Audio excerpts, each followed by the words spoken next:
Olá, está no ar o programa Opinião. Nosso tema de hoje, violência contra homem, violência doméstica contra homem. Um tema um pouco inusitado, já que o que a gente vê mais, pelo menos a divulgação pela mídia, é justamente o contrário, a violência do homem contra a mulher. Quem vai nos falar sobre esse outro lado da moeda é a psicóloga Simone Alvim, que tem inclusive desenvolvido uma tese sobre este assunto. Seja bem-vinda ao nosso programa, Simone. Muito obrigada.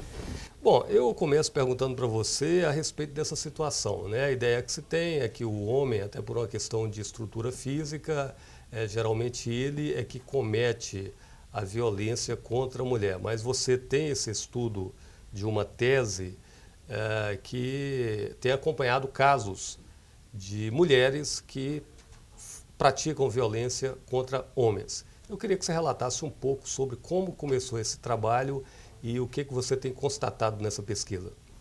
A primeira vez que eu tive contato com uma situação dessa que me despertou para esse assunto, eu estava ainda no primeiro período da faculdade. Eu trabalhava numa clínica de teste psicológico, psicotécnico para trânsito, e era um sujeito que veio para reteste, que era um teste mais individualizado, não é aquele teste numa sala que faz todo mundo junto. E ele estava muito nervoso, é um teste que a gente faz uma anamnese, conversa um pouco até a pessoa estar um pouco mais relaxada pelo próprio contexto do teste. E esse homem não relaxava de jeito nenhum e num dado momento eu toquei na questão, perguntei se ele estava com algum problema em casa, que estava acontecendo alguma coisa, porque ele estava muito nervoso e isso interferiria no teste. Ele começou a chorar, ficou desesperado e soluçava, não conseguia falar o que era. E depois de um tempo tentando acalmá-lo, ele acabou relatando que ele vinha sofrendo violência física da esposa, quase que cotidianamente, e começou a me mostrar as marcas. Assim, ele levantou a perna, a calça para me mostrar marcas, ele tinha marcas nas costas, que ele apanhava com cabo de vassoura. Foi a primeira vez que eu ouvi falar sobre isso. Passou mais um tempo, numa disciplina de pesquisa, a gente fez um questionário fechado, uma disciplina simples, de resposta sim ou não, marca X. E me chamou a atenção as estatísticas que apareceram nessa pesquisa, que eram quase que iguais às taxas de homens que se declaravam vítimas de relacionamento conjugal, namoro ou casamento, em relação às mulheres. Então, isso foi uma coisa que chamou a atenção. E no final da pesquisa, tinha a opção deles se identificarem, né, dar nome e telefone, para participar de um segundo momento da pesquisa, em grupos focais, que são uma coleta de dados coletiva. Pelo menos o imaginário que se tem é de que o homem reagiria de alguma forma, pelo menos para se defender. Por que isso não acontece? Eles acabam apanhando. Então, num primeiro momento, essa era uma pergunta, tá, do roteiro de entrevista da dissertação. A primeira vez que eles vão responder essa pergunta, todos responderam que não, revidaram. Mas o processo de violência, ele é um processo mútuo, primeira coisa. Né? A violência física, ela é mais um passo dentro do relacionamento. Então, provavelmente, anterior a essa violência física, eles já têm um histórico de violência psicológica. Tem uma escalada da violência. Né? Hoje a gente conhece na teoria que começa com um comportamento controlador, aquilo vai se transformando numa violência psicológica, fatos que hoje a gente entende como banal de relacionamento, por exemplo, vigiar celular, controlar certos amigos que quer que fale ou que não fale, a presença da família. Esses são tipos de comportamentos controladores que evoluem para uma violência psicológica e depois acabam culminando numa violência física.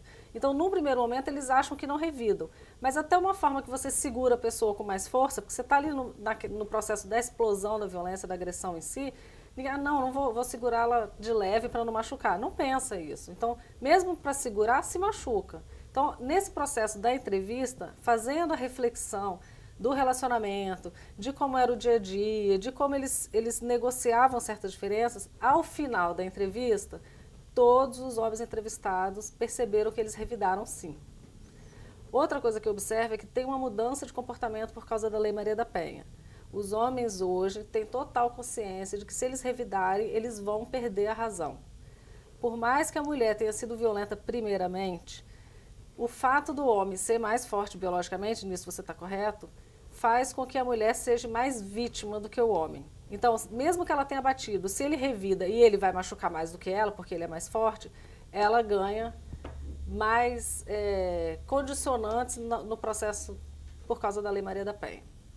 Quais os tipos de lesões, de agressões que você acabou descobrindo nesse trabalho de pesquisa? Mesmo na literatura internacional, isso já é um fato mais observado, que as mulheres se utilizam de objetos muito mais do que as próprias mãos ou soco, pontapé. Não que elas não façam, elas fazem também, mas o início da violência geralmente é faca, objetos de vidro, copo, escova, pente, tesoura, é de lançamento de objetos. E unha. Algum caso de morte, homicídio? Bom, na minha pesquisa não tem, né? Mas a gente observa na literatura que, inclusive, eu já estive aqui no Espírito Santo falando numa mesa junto com a promotora de justiça, que eu acho que eu só não apanhei porque eu estava grávida, e aí reina uma santidade na mulher grávida. E a minha fala inteira, ela ficou do meu lado bufando. Porque em algum momento ela sugeriu na fala dela que por falta de estrutura da delegacia da mulher, dos serviços que uma mulher estava sendo atendida, essa mulher assassinou o marido para se defender. E que num dado momento as mulheres precisavam fazer isso. Isso eu acho um absurdo, a gente discutiu muito nessa mesa, porque não há atentado contra a vida humana, seja homem ou mulher, que se justifique por falta de serviço. Então, é provável que se não tiver mesmo uma assistência, uma punição de modo judicial para um casal que esteja sofrendo violência, é bem provável que se culmine em morte, sim. E o que faz o homem que acaba sendo vítima desse tipo de violência? Porque não tem uma delegacia especializada para isso. E eu acredito que, principalmente a maioria dos homens, até estranharia uma delegacia especializada, delegacia do homem, né? Sim. Como é que fica essa situação? Então, desses homens que eu entrevistei, somente um realmente conseguiu dar cabo ao processo, chegar ao final, ter uma sentença e ser beneficiado por ela. Mas isso só aconteceu depois que ele conseguiu um boletim médico, porque ele já tinha tentado várias vezes fazer uma denúncia,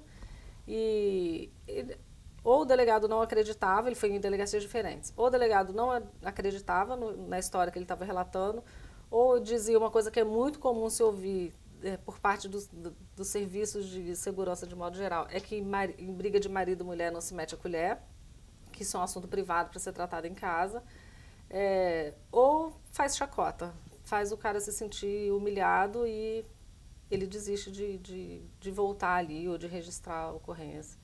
Então, realmente, o homem está bastante desamparado. A minha sugestão é que a gente tenha um serviço, não necessariamente do homem ou da mulher, que a gente não adianta segmentar tanto o serviço, mas especializar uma parte do sistema judiciário e delegacia e da assistência de modo geral para a violência doméstica, que tenha psicólogo, assistente social, que esteja mais preparado para lidar com essas questões que não são pura e simplesmente violência, não é uma coisa, um assalto que você resolve impessoalmente. Você acha então que ao invés de delegacia especializada da mulher, poderia ser uma delegacia especializada em violência doméstica, uma coisa mais completa, que abrangesse? Eu acho mais completa. Eu não desmereço o trabalho nem da luta feminista, que fique bem claro isso, porque muitas vezes eu sou rechaçada pelas feministas do Brasil. Eu tenho dificuldade para publicar e o meu trabalho é mal visto. Esse tema está grudado em mim, por exemplo, as pessoas lembram de mim porque eu sou uma das poucas pesquisadoras do Brasil que trabalham com esse tema, mas uma forma de assistência que mude esse paradigma de só vítima e culpado, que entenda que aquela família está com problema, sabe? Que é um modelo de negociação das diferenças que precisa de intervenção. E muitas vezes esses casais não querem se separar. E o próprio serviço julga esses casais porque eles não querem se separar. É mulher de malandro, ou o cara é marido de vagabundo. Tem essas inversões de papéis. Muitas vezes eles estão querendo ajuda, eles se amam. Isso não quer dizer que não se ame. O que é um contrassenso também, porque amor e violência não combinam. Mas muitas vezes é uma dificuldade de resolução das diferenças, independente de se amar ou não. Muitos casais continuam juntos, apesar da violência, e conseguem superar isso. Você acredita que o número de violência de mulher contra homem seja bem maior e não seja de conhecimento em função até de vergonha do próprio homem de denunciar uma situação dessa? O próprio número da violência contra a mulher, a gente sabe que é subnotificado, né? A gente não tem dados estatísticos consistentes para dizer qual é esse número, até porque nós não temos um sistema unificado de estatística no país inteiro. As mesmas questões que as mulheres sofrem em relação à vergonha, à humilhação, à desonra por sofrer violência do marido, os homens sentem com uma dosezinha a mais por ser homem, porque não se espera que homem vá apanhar de mulher. Então, tem um preconceito em relação à masculinidade dele. Isso é colocado em xeque. Eu tenho um casal na mostra que, na época da entrevista, já estava 1 ano e meio sem ter relação sexual, por exemplo. Ele questionava a própria sexualidade. Ele achava que ele tinha ficado impotente. E aí ele me conta, nesse momento, ela na sala de espera para ser entrevistada, ele me conta que ele tinha traído com uma colega de trabalho para ele ter certeza que ele funcionava. Então, tem uma coisa... A relação tinha se desgastado tanto a ponto de interferir na questão sexual do casal. Esse era um que revidava pouco. Ele realmente, o que ele identifica como violência é ele segurar forte. Ele nunca deu um tapa de revidar nem nada disso. Mas essa mulher bateu nele. Eles tinham 10 anos de relacionamento, ele já tinha apanhado 7 vezes na rua, dentro de ônibus, na igreja. Eles eram um casal de evangélico.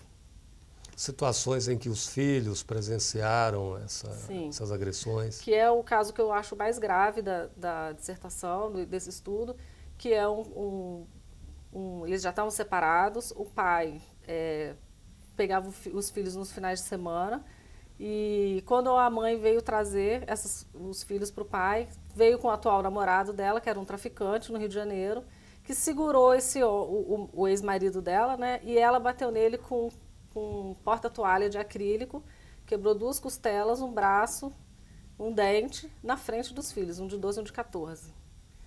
Além disso, depois que ele conseguiu reaver o direito de ter os filhos, porque ele já tinha até perdido o direito de visita, tinha perdido bens e tudo, ele só conseguiu porque ele conseguiu provar, até essas crianças foram ouvidas pelo juiz que cuidava da causa e tal, ele conseguiu provar várias violências que essa mãe fez com essas crianças, com esse namorado novo, tipo cheirar cocaína na frente dos filhos, mandar os filhos às 3 da manhã ir na rua comprar bebida porque tinha acabado a bebida deles, transar na frente deles. Então, geralmente as crianças participam do processo de violência. Isso é mais um argumento que eu acho importante para a gente se atentar para o fato de que essa família precisa de atenção. Não é uma coisa só, a mulher sofre violência.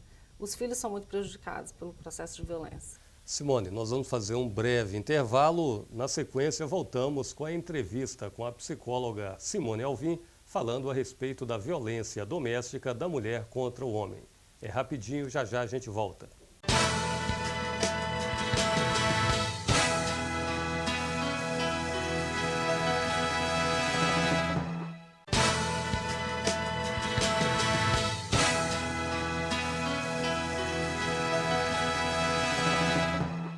Estamos de volta com o programa Opinião, hoje entrevistando a psicóloga Simone Alvim, falando a respeito da violência doméstica da mulher contra o homem. Simone, você tem, na verdade, uma dissertação, eu havia falado uma tese, mas você está em nível de mestrado, portanto, uma dissertação sobre esse tema. Um livro, me parece que já foi escrito, e você teve algumas dificuldades, né, no início dessa pesquisa, envolvendo até mesmo a delegacia de mulheres. Gostaria que você relatasse um pouco as dificuldades que você enfrentou no início desse trabalho. Bom, o meu mestrado foi aqui em Vitória, na UFES, né, no programa de psicologia, inclusive o doutorado está sendo lá também. E como esse tema era muito novo, né, mesmo uma dificuldade de encontrar sujeitos que topassem falar, não que eles não existissem, mas que eles se dispusessem a dar entrevista, eu comecei a procurar algumas delegacias para saber se a gente tinha algum registro disso em Vitória, né, que eu pudesse chegar até esses sujeitos. Por quê? Eu tinha 10 sujeitos em Vitória que gostariam de falar. Quando eu chegava para a primeira entrevista com o termo de consentimento de participação na pesquisa, quando eles viam que tinham que assinar aquele documento, que era um documento onde eu estava garantindo o sigilo absoluto daquelas informações, que quando a dissertação estivesse completa, eles não seriam identificados, né, a forma como eu organizaria os dados, eles desistiam de falar, por medo de de ser identificado, ou porque tinha que botar o nome e assinar ali. A primeira delegacia que eu procurei, obviamente, foi a Delegacia da Mulher, né, que é onde a gente sabe que efetivamente só tem casos de violência conjugal. A delegada, na época, que eu nem me lembro o nome, me disse que aquilo que eu estava fazendo era um desserviço para a sociedade, que eu devia ter vergonha desse meu trabalho e desistir dessa pesquisa, porque toda a luta e as conquistas feministas que a gente tinha alcançado até aqui, eu estava indo contra esse movimento.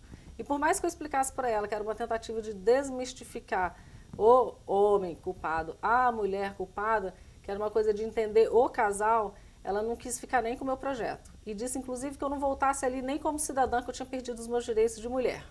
Porque eu não podia mais nem denunciar se ela estivesse ali. Ok, dali eu fui então buscar a delegacia comum, porque se ela não quis nem me receber como pesquisadora, você imagina qual é a reação de um homem que vai ali denunciar. Né? Então, provavelmente, eu entendi que os homens não buscam esse serviço. Fui em algumas delegacias de Vitória, na Praia do Canto, na Reta da Penha, conversei com alguns delegados que riam do trabalho, claro, essa é uma reação normal, já estou acostumada com isso, várias vezes quando eu falo, e às vezes eu falo só para chocar mesmo, para ver qual é a reação, as pessoas riem.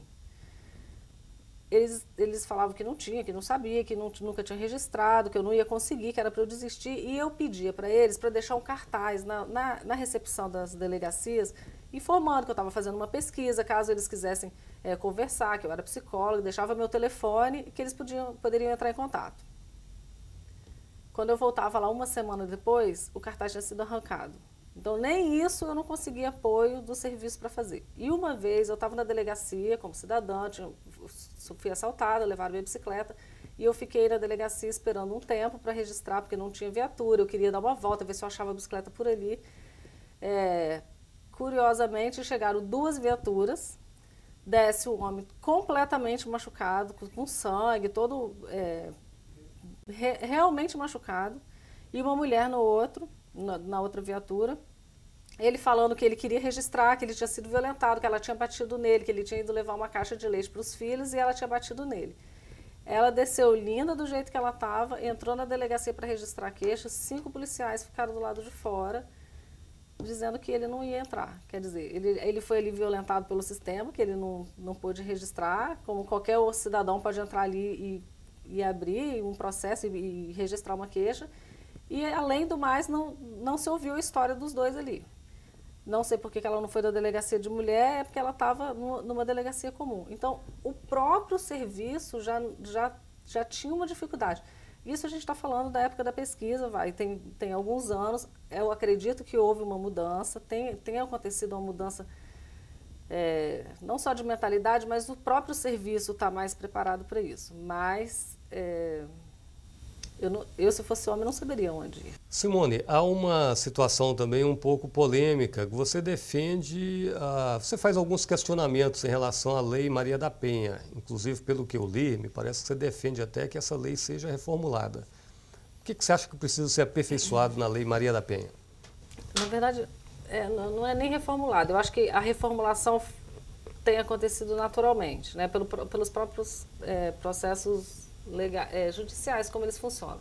A questão é que a Lei Maria da Penha, que é uma grande conquista, repito, eu não quero ser mal interpretada, porque várias vezes eu sou taxada como defensora dos homens, e não é o caso. Eu acho que violência, independente de gênero, ela não deve acontecer. Ela é motivo de sofrimento para o ser humano de modo geral.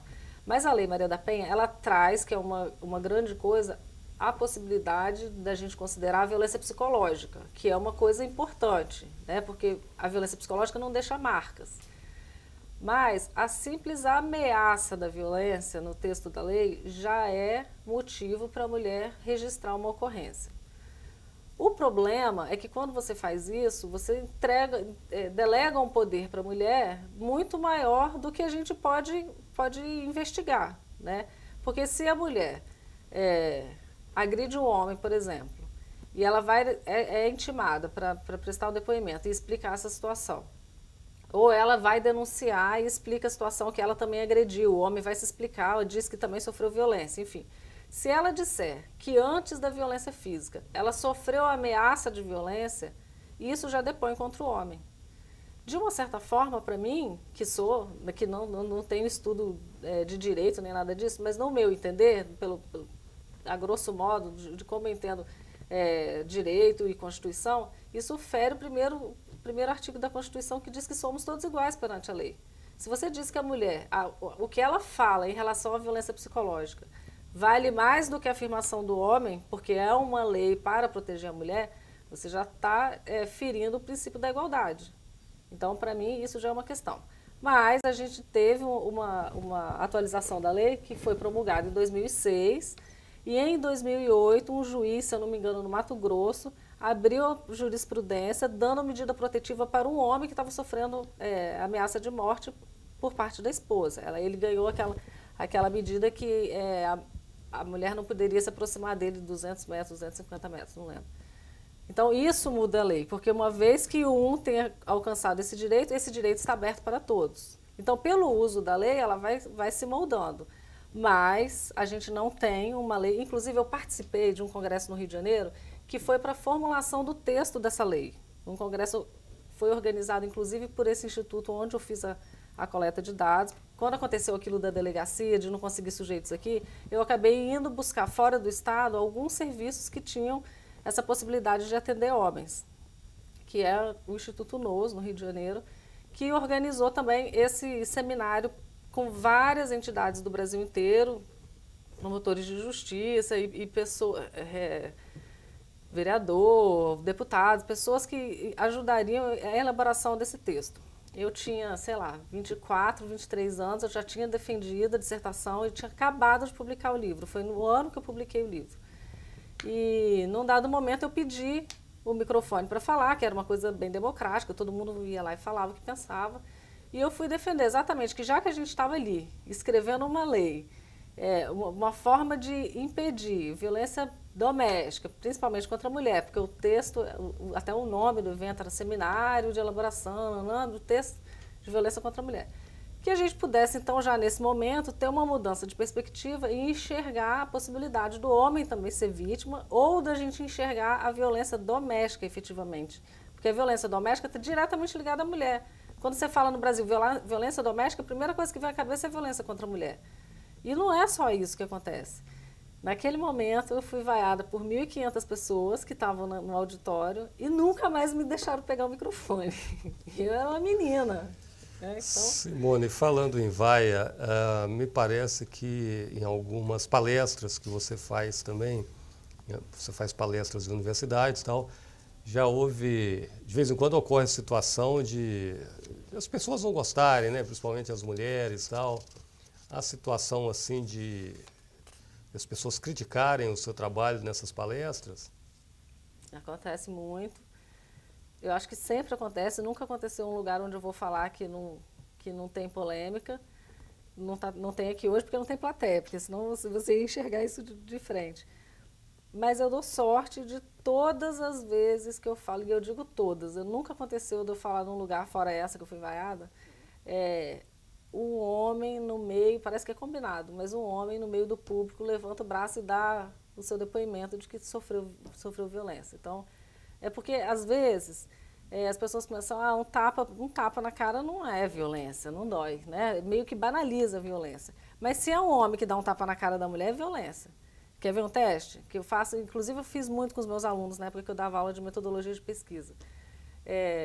Pega uma novela, elege uma novela e assiste essa novela por 15 dias. Anota quantas vezes uma mulher bate no homem. É super normal, isso não é nem questionado, isso não vira nem uma polêmica. Agora pega uma novela da Raquetada, para você ver a polêmica que é, a violência contra a mulher, como aquilo vira mídia, vira assunto. Então, tem uma diferença também em como a sociedade aceita e como ela não aceita. Mas, por sorte, quando esses homens levantam a mão no meio da palestra, meio que dá uma acalmada, porque as feministas me odeiam. É como se um tapa de um homem no rosto de uma mulher fosse um desrespeito e o contrário não. O contrário não, porque o homem é forte, né, biologicamente, afinal de contas, ele pode aguentar um tapa, né, aquilo não é violência. E é uma coisa que assim, me preocupou por muitos anos, porque eu sempre tive dificuldade na minha pesquisa, desde a graduação, que ela começou na graduação, né, que a gente falou antes. O Brasil não tem literatura sobre isso, né? E é incrível, porque é um país super libertário, democrático, país do carnaval, que aparece todo mundo nu na televisão, no carnaval. Não querer enxergar essas coisas e não ter produção teórica sobre isso. Toda a minha fundamentação nesses anos de pesquisa são literaturas do Canadá, dos Estados Unidos, da Inglaterra, que são países que já trabalham com esse tema há 20, 25 anos. Lá já existem leis que dispõem sobre essa situação? A lei não é tão específica para homem ou para mulher, é uma lei para o ser humano. Ou os serviços, eles são ou focados só para homem ou só para mulher, mas não se desmerece, não se negligencia a possibilidade disso acontecer. Principalmente na clínica. A gente não tem na psicologia clínica no Brasil estudos focados em homens que sofrem violência, por exemplo, especificamente esse público, sabe, esse grupo.